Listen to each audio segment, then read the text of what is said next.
I saw a video. You know, this thing they've been doing, I'm not the blind, I'm the blind sister. I'm not the blind, I'm the blind sister, brother.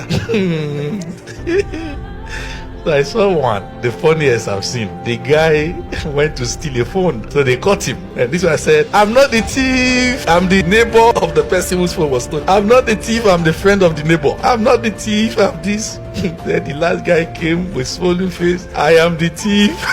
And somebody slapped him behind his head. Speak. But if that same thief was holding a gun, it's powerful. The devil was stripped of everything called power when Jesus went down. The Bible says he spoiled principalities and powers. You are not dying. There's no suchness. We don't know what 2024 holds because people just die anyhow. Not you. Let me tell you something. Fear is creative. What a man is afraid of has a way of coming. Job said, what I feared greatly has finally come. Meaning that the devil is not creative. He needs to know your fear to design your attack. That's why they are called weapon fashioned. He's a fashion designer. He suits you based on what you order. When you want to give clothes to a, you say, "This I want this style." Your fears is you giving the devil this style to fashion against you. Yes. And once you are afraid, he spots that thing that you fear the most. Then he designs it. When you take away the fears and walk in faith, you have left him stranded. Then he starts throwing suggestions. I'm going to kill your wife. Yeah. We already died in Christ long ago. I'm going to kill your child. We are hidden in Christ and Christ in God. And he gets confused. Say, I'm not afraid.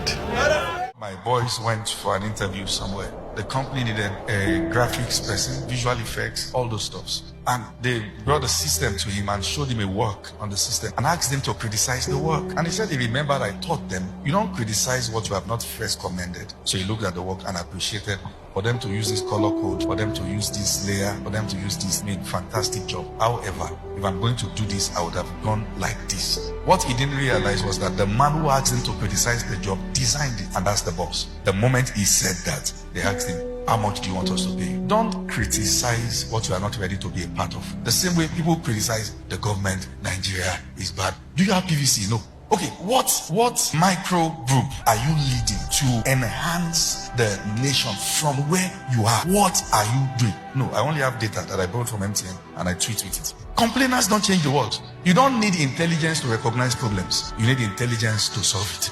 And we learn to be solutions from where we are, from our families to our local assembly. When you see a need, the ability to discern it shows first that there might be something on you to solve it. What do? Volunteer. You don't go tell the other person, you don't sit down at church. Don't mind them. That's why where I sit down, this is no. What are you going to do about it? Leaders solve problems. Leaders don't discuss problem, don't gossip problem. We do what? People that don't mind. God. 5 or 6 of them can be together. They don't mind if anybody has eaten or not. They can go to bed like that. Or they go somewhere and sort themselves out. And let me tell you, they don't know that when they do that, even God can't trust them. These things begins from small things. Small things around. Small things. A leader can't be in a place and problems still exist. Leaders find a way to solve it. Anyways, it's from small things. Who will go for us? Who will help us? And someone say, I can't continue remaining a fool because you are not a leader. Leaders choose to become fools to solve problems. You see, whenever about 5 of you are together, say, this I won't do it, nobody will do it, everybody should just face their business. Because I don't want to be a fool for anybody. What you have done is to show how much of a leader you are not. Because leaders are not concerned with who win or lose. Leaders are concerned with the problem being solved. If you don't have this spirit, nobody can give you. The people then that don't want to be a fool, they are the fools now. If you are not sacrificial, you are not a leader. If you are just thinking about you and you and you alone, me, my belly, my clothes, my shoe, my this, you are not a opened up your life to a man of God believing you are very safe, and the following Sunday you are the topic, and they will come and explain and tear your heart open, and you are there saying, my God.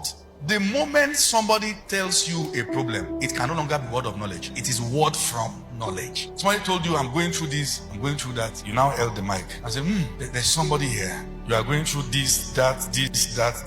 That's bad. That's lack of training. You don't use people's pain to drag them. It takes being a novice to bring people's matter to the altar. But there's a flip side of that. The flip side is thinking that every example that relates to your matter is your matter. That's the flip side. Let me tell you something I have observed. that one of the best ways for a pastor, particularly the one who preaches all the time, not to get into offense or reduce the tendency of it, is that the man must find every means possible to get out of counseling. Because counseling puts you in a fix. You are preaching, there are viable examples you could have given. Then you remember, somebody has said something close to this. You keep quiet. And there are times you have shared an example innocently, right there on the altar. You are praying in your heart.